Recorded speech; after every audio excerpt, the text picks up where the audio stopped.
নমস্কাৰ মিত্ৰসকল, YouTube channel অমৃতেশ্বৰ পুত্ৰলৈ আকৌ এবাৰ স্বাগতম জনাইছোঁ। ইয়াৰ আগৰবাৰ মই আপোনালোকক এটা ব্যাখ্যান দিছিলোঁ। গৌ ভক্ত শিৰোমণি গৌ মাতা ৰাষ্ট্ৰমাতা আন্দোলনৰ মহানায়ক শ্ৰী শ্ৰী গোপালজী মহাৰাজৰ লগত মোৰ দিব্য সাক্ষাৎকাৰ আৰু তেওঁৰ শ্ৰীমুখেদি গৌ মহিমা শ্ৰৱণ। এই ব্যাখ্যানটোত মই আপোনালোকৰ পৰা যিভাৱে সঁহাৰি পাম বুলি ভাবিছিলোঁ সেইভাৱে সঁহাৰি নাপালোঁ। এইবাৰ মই আপোনালোকক এটা নতুন বিষয়কে লৈ যাম। সেই বিষয়টো হৈছে অজ্ঞাত কুলশীল পৰিচয়বিহীন যত্ৰবিহীন যিসকল মানৱ, তেওঁলোকৰ শ্ৰাদ্ধ কৰ্ম যদি আমি স্বইচ্ছাই কৰিব পাৰোঁ আৰু তেওঁলোকৰ শ্ৰাদ্ধ কৰ্মৰ দায়িত্বভাৰ যদি আমি স্বইচ্ছাই নিজৰ শিৰত বহন কৰিব পাৰোঁ, তেতিয়াহ'লে তাৰ পৰিণামস্বৰূপে আমাৰ জীৱনত কি কি প্ৰাপ্তি হ'ব পাৰে। বন্ধুসকল, আমিতো প্ৰায়ে দেখি থাকোঁ যে কিছুমান অৰ্ধ উন্মাদ মানুহ ৰাস্তাত কেতিয়াবা মৰি থাকে। তেওঁলোকক নিবৰ কাৰণে মৰাহতো নিবলৈও মানুহৰ অভাৱ হয়। বহুত কষ্ট কৰি একচাম সমাজসেৱী ব্যক্তি ইয়াৰ পৰা 5 টকা তাৰ পৰা 10 টকা ধাৰ কৰি তেনেকুৱা ব্যক্তিক শ্মশানত নিব লগা হয়। শ্মশানত নিয়াৰ পিছতো খৰিৰ কাৰণেও অজস্ৰ টকা পইচা দৰকাৰ হয়। সহজে মানুহে খৰিৰ কাৰণেও পইচা দিব নিবিচাৰে। আৰু কিবা ৰকমে লাজটো জ্বলি যোৱাৰ পিছত সেই ব্যক্তিজনৰ শ্ৰাদ্ধ কৰ্ম কৰা কোনো ব্যক্তি নাথাকে। কাৰণ তেওঁলোক যিহেতু যত্ৰহীন, তেওঁলোক যিহেতু পৰিচয়বিহীন, তেওঁলোক যিহেতু অজ্ঞাত কুলশীল। কাৰণ কিছুমানে হয়তো আত্মহত্যা কৰিছে, কিন্তু ক'ত কেনেকুৱা কৰি কাৰ পুত্ৰ কাৰ কন্যা হয়তো কোনো পৰিচয় নাই। কিছুমান হয়তো থানাত মৰিছে, থানাত মৰাৰ পিছত হয়তো পুলিচে হয়তো ক'ৰবাত লাছটো হয়তো পেলাই থৈ দিছে। কিছুমান হয়তো হত্যাকাণ্ডৰ বলি হৈছে, হত্যাকাণ্ডৰ বলি হোৱাৰ পিছত হয়তো লাছটো হয়তো ক'ৰবাত এনেকুৱা জেগাত পেলাই দিছে, আত্মীয় স্বজনে হয়তো গমেই নাপায়। আৰু কিছুমান এনেকুৱা মানুহো পাইছোঁ যাৰ কোনো পৰিচয়ে নাই, ৰাস্তাই ৰাস্তাই হয়তো বহুত বছৰ ভিক্ষাৰী হৈ ঘূৰি ফুৰিছিল। তাৰপিছত আকস্মিকভাৱে কোনোবা মন্দিৰৰ প্ৰাংগণত বা কোনোবা গছৰ তলত হয়তো মৃত্যুবৰণ কৰিছে। হয়তো একদিন দুদিন হয়তো লাছটো পৰি আছিল, দুৰ্গন্ধত হয়তো মানুহ থাকিব নোৱাৰি হয়তো 2-4জন মানুহে 2-4 টকা কৰি তুলি বা হৰিজনৰ দ্বাৰা লাছটো লৈ গৈ হয়তো জ্বলাই আহিছে। এইসকল যিসকল দুৰ্ভগীয়া, যিসকলৰ জীৱনৰ অন্তিম পৰ্যায়ত তেওঁলোকৰ মৃত্যু যিভাৱে নহওক কিয়, প্ৰাকৃতিক দুৰ্যোগতো এনেকুৱা অসংখ্য ব্যক্তিৰ বছৰে বছৰে মৃত্যু হয়, যাৰ অন্তিম ক্ৰিয়াকাণ্ড কৰিবৰ কাৰণে কোনো মানুহ নাথাকে। কাৰণ তেওঁলোকৰ পৰিচয় কোনো নাজানে। তেওঁলোকে ক'ৰ পৰা আহি ক'ত প্ৰাকৃতিক দুৰ্যোগৰ বলি হ'ল, তেওঁলোকৰ ক্ৰিয়াকাণ্ড কোনো কৰা মানুহ নাথাকে। বা অন্ধ পংগু লেংৰা আখৰা ৰাস্তাৰ কিনাৰত বহি থকা ভিক্ষাৰীসকলৰ মাজতো এইবিলাক প্ৰায়ে দেখা যায়। বা বিভিন্ন প্ৰাকৃতিক দুৰ্যোগৰ বলি হোৱা ব্যক্তিসকলৰ ক্ষেত্ৰতে হওক বা পুলিচৰ হাতত অত্যাচাৰিত হোৱা ব্যক্তিসকলৰ ক্ষেত্ৰতে হওক, যেনেকুৱা ধৰণে নহওক, বা বানপানী আদি বিভিন্ন মহামাৰী আদিত মৃত্যু হোৱা ব্যক্তিবিলাকৰ ক্ষেত্ৰতো হওক, এনেকুৱা অসংখ্য শৱ আমি দেখা পাওঁ, যিবিলাক তাৰমানে কোনে শৱটো লৈ যাব তাৰ কোনো পৰিচয় নাই, কোনে জ্বলাব তাৰ কোনো পৰিচয় নাই, হয়তো বহুদিন পৰিয়ে থাকে। এইটো এটা বিৰাট দুৰ্ভাগ্যজনক আৰু অভিশপ্ত বিষয় যে আমাৰ হিন্দু শাস্ত্ৰ মতে, ভাৰতীয় দৰ্শন মতে আমি জীৱনত যি কৰ্ম কৰিলোঁ সেই কৰ্মৰ ফলবিলাক কেৱল এই জন্মতটো পামেই, লগতে ইয়াৰ পিছৰ জন্মলৈকে সঞ্চিত হৈ থাকিব। আৰু আমাৰ পৰলোকগত, যেতিয়া আমি নিজে পৰলোকগত আত্মিক হ'ম, তেতিয়া আমাৰ সেই কৰ্মৰ ফচলবিলাক আমি নিজে দেখা পাম। অতীত জন্মত আমি যি কৰ্ম কৰি আহিছিলোঁ, আমাৰ বিচাৰ ভাৱনা যেনেকুৱা পৰ্যায়ত আছিল, সেইমতে বৰ্তমান জন্মত আমি বংশ পাইছোঁ, গোত্ৰ পাইছোঁ, মাতৃ পাইছোঁ, পিতৃ পাইছোঁ, সন্তান পাইছোঁ, গুৰু পাইছোঁ, পত্নী পৰিবাৰ পাইছোঁ, পৰিৱেশ পাইছোঁ, অৰ্থনৈতিক স্থিতি পাইছোঁ।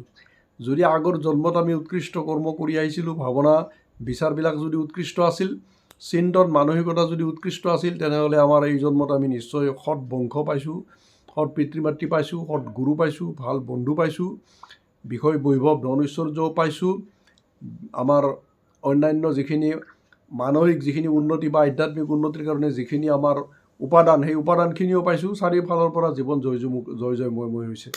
আৰু পূৰ্বজন্মৰ দুষ্কৰ্ম যিবিলাকে লৈ আহিছে, সেইসকলেতো হয়তো জন্মৰ লগে লগে বিকলাংগ হৈ আহিছে, জন্মৰ লগে লগে হয়তো অন্ধ পংগু লেঙেৰা খৰা হৈ আহিছে, হয়তো জন্মৰ লগে লগে অশেষ শাৰীৰিক মানসিক দুৰ্গতিৰ কাৰণবিলাক লগত লৈ আহিছে, হয়তো অতি ডাল দৰিদ্ৰ পৰিয়ালত জন্মগ্ৰহণ কৰাৰ কাৰণে পদে পদে সংঘৰ্ষ, পদে পদে কষ্ট পীড়া ভোগ কৰিব লগা হৈছে, হয়তো বন্ধু বান্ধৱৰ পৰা ভয়ানক নিৰ্যাতিত হ'ব লগা হৈছে, হয়তো নিজৰ মাতৃ পিতৃৰ পৰাও নিৰ্যাতিত হ'ব লগা হৈছে, বিভিন্ন অনন্ত প্ৰকাৰৰ দুখ দুৰ্ভাগ্য হয়তো হৈছে।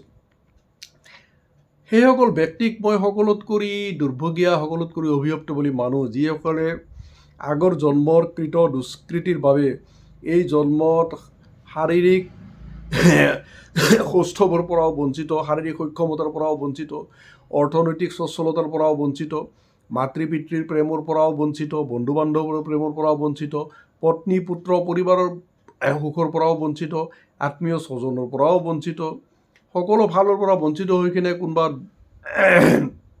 শ্মশানৰ ওচৰত হয়তো বস্তা পাৰি পৰি আছে, কোনোবাই হয়তো মন্দিৰৰ পাৰত বস্তাত বহি আছে, শনি মঙলবাৰে হনুমান মন্দিৰত হয়তো মানুহৰ ভোগ পাম বুলি আশা কৰি বহি আছে, কোনোবাই হয়তো প্ৰাকৃতিক দুৰ্যোগত হয়তো প্ৰাণ হেৰুৱাইছে, যাৰ শ্ৰাদ্ধ কৰ্ম কৰা কোনো মানুহ নাই, গোটেই জীৱনটো হয়তো সমাজৰ পৰা কেৱল লেইলি চেইচেই পাইছে, নিজৰ শৰীৰটোৰ পৰাও অপাৰ কষ্ট অপাৰ জ্বালা পাইছে, হয়তো কেতিয়াবা ভিক্ষা কৰি কিবা পাইছে, কোনোবা দিনা হয়তো পোৱা নাই।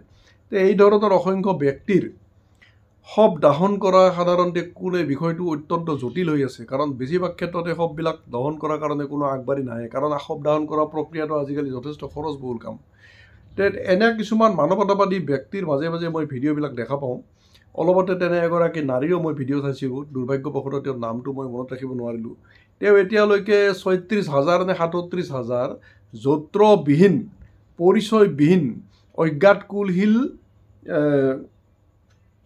মানুহৰ শৱবিলাক তেওঁ যোগাৰ কৰিছে, কৰি কিনে তেওঁ নিজে জ্বলাইছে, তেওঁ নিজৰ খৰচত তেওঁ জ্বলাইছে, কেতিয়াবা ইলেক্ট্ৰিক শ্মশানত, কেতিয়াবা কাঠৰ মাজেৰে, আৰু গংগাৰ পাৰত, হৰিদ্বাৰত, উত্তৰাঞ্চলত তেওঁ নিজে এইবিলাকৰ সৎকাৰৰ কাৰণে নিজে ভগৱানক প্ৰাৰ্থনা কৰিছে, গংগা মাতাৰ চৰণত প্ৰাৰ্থনা কৰিছে, আৰু শ্ৰাদ্ধৰ যিখিনি বৈদিক ক্ৰিয়া অনুষ্ঠান, সেই বৈদিক ক্ৰিয়া অনুষ্ঠানো তেওঁ নিজেই কৰিছে, নিজৰ খৰচতে কৰিছে, ব্ৰাহ্মণৰ যিখিনি খৰচ। গতিকে এইসকল মহিয়সী নাৰী বা মহিয়সী পুৰুষক মই কি বুলি ধন্যবাদ দিম আচলতে মই বুজিব পৰা নাই, কাৰণ এনেকুৱা ব্যক্তি আমাৰ অসমতো যদি দেখা পালোঁ হয় তেনেহ'লে খুব ভাল আছিল, খুব ভাল লাগিলে হয়। আমি অলপতে শ্মশান বন্ধু দুজনৰ কাহিনী পঢ়িছিলোঁ, তেওঁলোকৰ নামবিলাক মোৰ মনত নাই, তেওঁলোকেও প্ৰায় এনেকুৱা ধৰণৰে সেৱা কৰি আহিছে, শ্মশান বন্ধু দুজনে। তেওঁলোকে শ্মশানত যিসকল ব্যক্তি যায় তেওঁলোকক সকলো প্ৰকাৰে সহায় কৰাৰ পৰা। কিন্তু এই যিটো বিষয়, মই যিটো বিষয় উত্থাপন কৰিছোঁ, সেই বিষয়টো হৈছে লাৱাৰিছ যিবিলাক মৰা শৱ বা লাৱাৰিছ যিবিলাক তোৰ মানে শৱ, তেওঁলোকৰ কিবা ৰকমে যেনিবা তেওঁলোকক জ্বলাই দিলে, যেনিবা কোনোবা NGOই জ্বলাই দিলে বা কোনোবা মানুহে পইচা তুলিয়ে জ্বলাই দিলে, কিন্তু তেওঁলোকৰ আত্মাৰ সূক্ষ্ম দেহত যেতিয়া তেওঁলোকে বিচৰণ কৰিব, তেওঁলোকৰ অতি দুৰ্গতি হোৱাটো নিশ্চিত, কাৰণ বৰ্তমান জন্মত তেওঁলোকে কোনো সৎকৰ্ম কৰাৰ সুযোগ পোৱা নাই, কোনো সৎ চিন্তন সৎ বিচাৰ কৰাৰ সুযোগ পোৱা নাই, তেওঁলোকে সন্তৰ সংগও পোৱা নাই, ভাগৱত শ্ৰৱণ কৰিব পৰা নাই, ঈশ্বৰৰ নাম গুণ লীলা মাহাত্ম কীৰ্তন আৰু শ্ৰৱণ কৰিব পৰা নাই, সৎ গুৰুৰ পৰা নাম মন্ত্ৰ দীক্ষাও পোৱা নাই, আৰু অৰ্থৰ অভাৱত উপযুক্ত সৎ কৰ্মও কৰিব পৰা নাই। গতিকে এইসকল ব্যক্তি সঁচাই দুৰ্ভগীয়া, কাৰণ তেওঁলোকৰ মই দেখা পাইছোঁ তেওঁলোকে অন্ধ পংগু লেঙেৰা খৰাৰ মূৰ্তি ধৰি আছে, বা কিছুমানে সঁচাই হয়তো শাৰীৰিক কষ্টত আছে, তেওঁলোকেও মদ ভাং আদি নানান ধৰণৰ বেয়া স্বভাৱতো লিপ্ত। অলপতে মই এজন ব্যক্তিৰ শ্ৰাদ্ধ আমাৰ অখণ্ড বিধিমতে সমাবেত উপাসনাৰ মাজেৰে কৰিছিলোঁ। তেওঁ শৰ্মা উপাধিধাৰী ব্যক্তি আছিল, তেওঁ ব্ৰাহ্মণ হিচাপে পতিত আছিল, কাৰণ তেওঁ গোলাঘাটৰ পৰা তেওঁক পুত্ৰ কন্যাই তেওঁক নিৰ্যাতন কৰি ঘৰৰ পৰা খেদি দিছিল। তেওঁ ঘূৰি ঘূৰি হনুমান মন্দিৰত তেওঁ বহিছিল। বহতে তাৰপিছত মই তেওঁক এখন সৰু দোকান কৰি দিছিলোঁ, কিন্তু তেওঁ নিজৰ স্বভাৱ চৰিত্ৰ ভাল নহয় কাৰণে, মদ্যপানকাৰী স্বভাৱ চৰিত্ৰৰ কাৰণে, এলেহুৱা কাৰণে, আৰু তেওঁৰ নিজৰ থাকিবলৈ ঘৰ নাই কাৰণে, বৰষুণ দিলে তেওঁ গোটেই ৰাতি জিকি থাকিব লাগে, বেমাৰত পৰি যায়, তেওঁৰ পায়খানা কৰিবলৈ কোনো ঠাই নাই, গা ধুবলৈ ঠাই নাই, গতিকে শাৰীৰিকভাৱে তেওঁ অত্যন্ত আৱৰ্জনাৰ মাজত থাকে, ইত্যাদি ইত্যাদি কাৰণত তেওঁ দোকানখন ৰক্ষা কৰিব নোৱাৰিলে, শেষত তেওঁৰ মৃত্যু হ'ল আজি কিছুদিন আগতে। আৰু তেওঁক অখণ্ড বিধিমতে সমাবেত উপাসনাৰ মাজেৰে মই শ্ৰাদ্ধ কৰ্ম কৰিছিলোঁ। তেওঁৰ নামত ভাণ্ডাৰা মই হনুমান মন্দিৰত মই যি কৰিব লাগে মই কৰি দিছোঁ, আৰু অখণ্ড সংহিতা দান যজ্ঞ মই তেওঁৰ নামত কৰি দিছোঁ। গতিকে এইটো মোৰ নিজৰ ব্যক্তিগত জীৱনৰ প্ৰশংসাৰ কাৰণে মই এই কথাখিনি কোৱা নাই। এনেকুৱা লক্ষ্য কোটি ব্যক্তি আমি পাই থাকোঁ, যে তেওঁলোকৰ শ্ৰাদ্ধ কৰ্ম কৰিবৰ কাৰণে যিসকল মহানুভৱ ব্যক্তি, তেওঁলোকে ওলাই আহক, মই এইটোৱে প্ৰাৰ্থনা কৰিছোঁ। NGOৰ মাধ্যমতে হওক বা ব্যক্তিগত মাধ্যমতে হওক, এইসকল যত্ৰহীন লাৱাৰিছ যিসকল তোৰ মৃতদেহ, যাৰ কোনো পৰিচয় নাই, মাতৃ পিতৃ আত্মীয় স্বজনে যাৰ শ্ৰাদ্ধ কৰ্ম নকৰে, আৰু শ্ৰাদ্ধ কৰ্ম নকৰাৰ ফলস্বৰূপে এই জন্মত যিহেতু তেওঁলোকে কোনো সৎকৰ্ম কৰা চান্সে নাপালে, কাৰণ গোটেই জীৱনটো শাৰীৰিক ক্লেশ, মানসিক ক্লেশ, অৰ্থনৈতিক ক্লেশ, অনন্ত প্ৰকাৰৰ ক্লেশ ভোগ কৰিলে। তাৰোপৰি মদ ভাং ড্ৰাগছ আদি নানান ধৰণৰ কুচৰিত্ৰও তেওঁলোকৰ মাজত মই দেখা পাইছোঁ। মই অলপতে হনুমান মন্দিৰৰ ভিক্ষাৰীবিলাকক বাচন দিছিলোঁ, প্ৰায় 35-40জনমান ভিক্ষাৰীক মই বাচন দিছিলোঁ। পিছদিনা তেওঁলোকৰ হাতৰ কিন্তু কাৰো মই বাচন দেখা নাপালোঁ। কিয় নাপালোঁ? কাৰণ বাচন বিক্ৰী কৰি লগে লগে সিহঁতে মদ ভাং আদি নানান ধৰণৰ অখাদ্য খাইছে। তাৰ ফলস্বৰূপে মোৰ অন্তৰত এনেকুৱা ধিক্কাৰ আৰু বিলাপ আৰু গ্লানি আহিল যে মই এইবিলাক কৰ্ম কৰি আচলতে পাপৰ সেই ভাৰখন মূৰত ল'লোঁ নেকি, এনেধৰণৰ প্ৰশ্ন মোৰ হৈছে। আৰু মোৰ দৰে অসংখ্য ব্যক্তিৰ এই প্ৰশ্নটো আহিছে যে এইসকলক আচলতে সহায় কৰা উচিত হয় নহয়, সেৱা কৰা উচিত হয় নহয়, এনেধৰণৰ প্ৰশ্ন মোৰ দৰে আৰু অসংখ্য ব্যক্তিৰে এনেধৰণৰ প্ৰশ্ন হৈছে নিশ্চয়। গতিকে মই বিচাৰোঁ যে যিসকল ব্যক্তিৰ পৰলৌকিক কৰ্ম কৰাৰ কাৰণে কোনো মানুহ নাই, গতিকে সূক্ষ্ম দেহত তেওঁলোকে ঘোৰ অন্ধকাৰৰ মাজত তেওঁলোকে যাব লাগিব। কাৰণ আমি যিমানে মনে মনে প্ৰাৰ্থনা নকৰোঁ কিয়, দিব্যান লৌকাস্য গচ্ছতি, সেই পৰলোকগত আত্মা তুমি দিব্য শৰীৰেৰে দিব্যধামত যোৱা।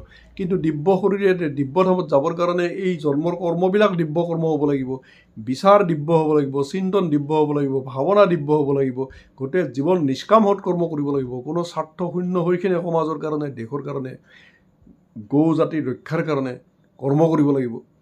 সম্পূৰ্ণ নিস্বাৰ্থ হৈ কিনে ওচৰ চুবুৰীয়াৰ কাৰণে, মাতৃ পিতৃৰ কাৰণে, আৰু ঈশ্বৰৰ প্ৰীতিৰ উদ্দেশ্যে, সৎগুৰুৰ প্ৰীতিৰ উদ্দেশ্যে, কামধেনু গৌ জাতিৰ সেৱাৰ উদ্দেশ্যে জীৱনটো কৰ্ম কৰিব লাগিব, সন্ত সেৱা কৰিব লাগিব, আৰু অন্যান্য সকলোৰে সেৱা কৰি আত্মাৰ বিকাশ কৰিব লাগিব।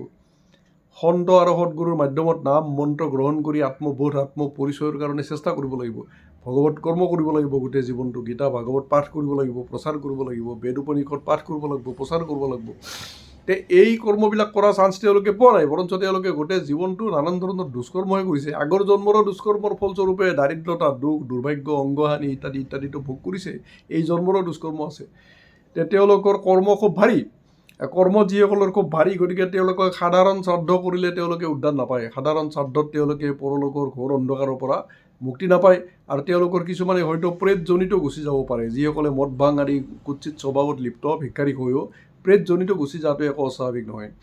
গতিকে তেওঁলোকৰ কাৰণে আমি যদি শ্ৰাদ্ধ কৰোঁ, বৈদিক প্ৰণালীত কৰাবিলাকে বৈদিক প্ৰণালীত কৰক। যিসকলে নাম প্ৰসংগৰ মাজেৰে কৰিব বিচাৰে, ভকত মাতি আনি নাম প্ৰসংগ কৰি দিয়ক নিজৰ খৰচত। আৰু অখণ্ড সাধকসকলে তেওঁলোকৰ কাৰণে যদি কৰিব বিচাৰে, সমবেত উপাসনা কৰি দিয়ক, অখণ্ড সংহিতা দানযজ্ঞ কৰি দিয়ক, আৰু ভাণ্ডাৰা দি দিয়ক, যিকোনো মন্দিৰত ভাণ্ডাৰা দিয়ক। গতিকে এইখিনি কৰি দিলে তেওঁলোকে এটা মূলধন পাব। যিহেতু তেওঁলোকে এই জন্মত কোনো সৎকৰ্ম কৰা নাই, কোনো মূলধন যিহেতু তেওঁলোকৰ হাতত নাই, আগৰ জন্মতো কোনো মূলধন নাই, যাৰ কাৰণে দুখ দুৰ্ভাগ্যৰ অতল তলত গুচি গৈছে, নিমজ্জিত হৈ গৈছে। এই জন্মতো যিহেতু মূলধন নাই, গতিকে তেওঁলোকক আমি যদি মূলধন দিওঁ, তেনেহ'লে কি হ'ব? যুদ্ধত যোৱা ব্যক্তিজনক যদি আমি অস্ত্ৰ শস্ত্ৰ দিওঁ, অস্ত্ৰ শস্ত্ৰৰ লগত খাদ্য পাতি দিওঁ, তাৰ লগে লগে ঔষধ পাতিও দিওঁ, তেনেহ'লে তেওঁ যুদ্ধ বিজয় হ'ব নোৱাৰিলেও যিখিনি বস্তু প্ৰয়োজনীয় বস্তুখিনি যুদ্ধত যেতিয়া থাকিব, তেতিয়া তেওঁৰ ৰণাংগন যাত্ৰা সুখময় হ'ব, আনন্দময় হ'ব। কিন্তু যদি অস্ত্ৰও নাথাকে, ঔষধো নাথাকে, একো নাথাকে, তেতিয়াহ'লে তাৰ ৰণাংগনত গৈ কিনে কেনেকুৱা ভয়ানক দুৰ্গতি হ'ব, এই কথাটো কল্পনা কৰিব নোৱাৰি। গতিকে মূলধন লাগে। আমি এই জন্মত কৰা নিষ্কাম সৎকৰ্মবিলাক, ভগৱত কৰ্মবিলাক, ব্ৰহ্মকৰ্মবিলাক, সৎগুৰুৰ কৰ্মবিলাক হৈছে আমাৰ মূলধন। দেশৰ কাৰণে, সমাজৰ কাৰণে, ওচৰ চুবুৰীয়াৰ কাৰণে, প্ৰতিবেশীৰ কাৰণে, মা দেউতাৰ কাৰণে, আৰু গৌ বংশৰ ৰক্ষাৰ কাৰণে আমি যিখিনি কৰ্ম কৰোঁ, সৎগুৰুৰ নিৰ্দেশিত নাম মন্ত্ৰৰ সাধনাৰ মাজেৰে আমি যিখিনি সঞ্চয় কৰোঁ, এইখিনি মূলধন। এই মূলধনখিনি লৈয়ে আমি পৰলোকত যাওঁ। মূলধনখিনি আমি এই জন্মত পুণ্য ৰূপত, তপ ৰূপত, পৰমানন্দময় আত্মস্বৰূপ অনুভৱ ৰূপত, আত্মপৰিচয়ৰ অনুভৱ ৰূপত, পৰমানন্দ ৰূপত, নিষ্কাম সেৱাৰ যি আনন্দ যজ্ঞৰ ৰূপত, আনন্দ অনুভৱ ৰূপত আমি ভোগ কৰোঁ, আৰু পৰলোকতো সেইখিনিয়ে ভোগ কৰোঁ। আৰু ইয়াৰ পৰ জন্মটো সেইমতে আমাৰ পিতৃ মাতৃ পাম, সেইমতে জন্ম পাম, বংশ পাম। গতিকে জুবিন দাই আমাৰ এইখিনি কথা সুন্দৰভাৱে কৈ থৈ গৈছে। চাব জুবিন দাই কিমান সুন্দৰভাৱে কৈছে। মন মোৰ ৰচনা তুমি কি আর জানো না, সঙ্গে তো কাও যাইবে না,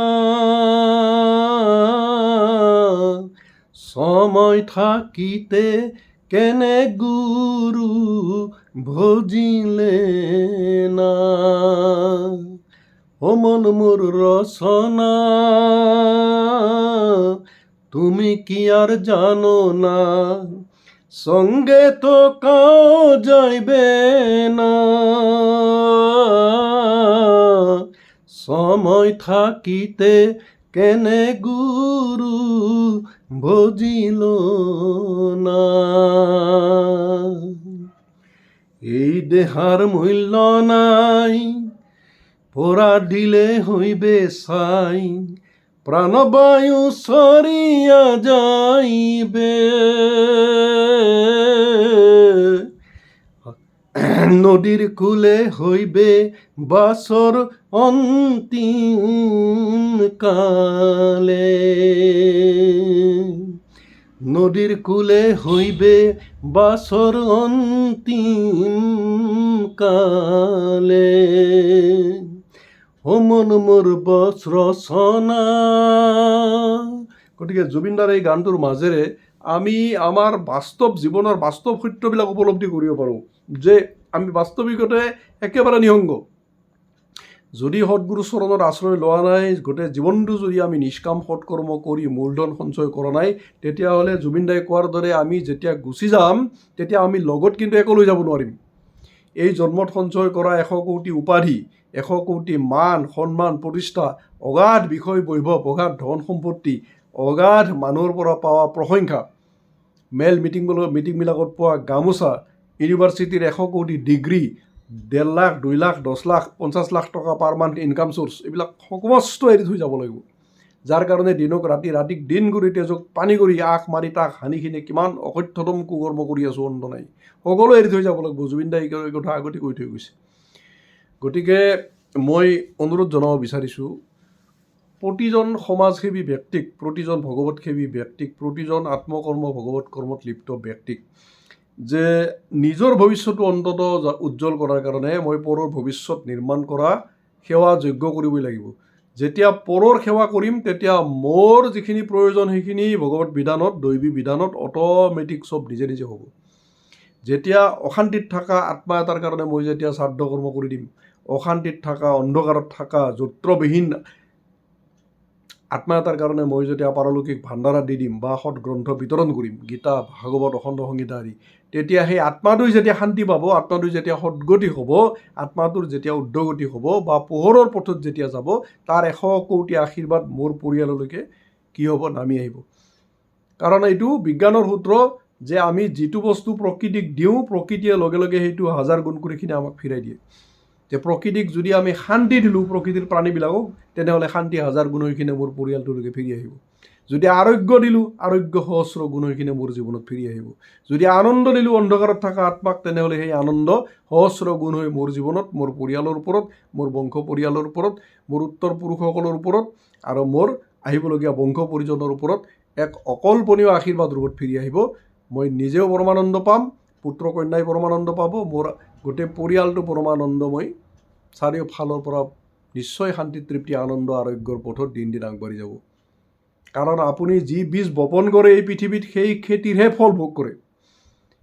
মনুষ্যৰ জীৱনটো এক কৃষি কৰ্ম, মনুষ্যৰ শৰীৰটো হৈছে কৃষি ভূমি, মানুহৰ মনটো হৈছে খেতিয়ক, আৰু মন, বচন আৰু বাক্যৰ দ্বাৰা কৰা কৰ্মবিলাক হৈছে এই দেহৰূপী খেতিত, দেহৰূপী কৃষি খণ্ডত বা দেহৰূপী পথাৰত মনৰূপী খেতিয়কে মন, বুদ্ধি, বচনৰ ৰূপী বীজৰূপী যি বীজ বপন কৰে দেহৰূপী কৃষিভূমিত, সেই ফল এদিন নিজ হাতেৰে কাটি লৈখিনি আমি আহিব লগা হয়।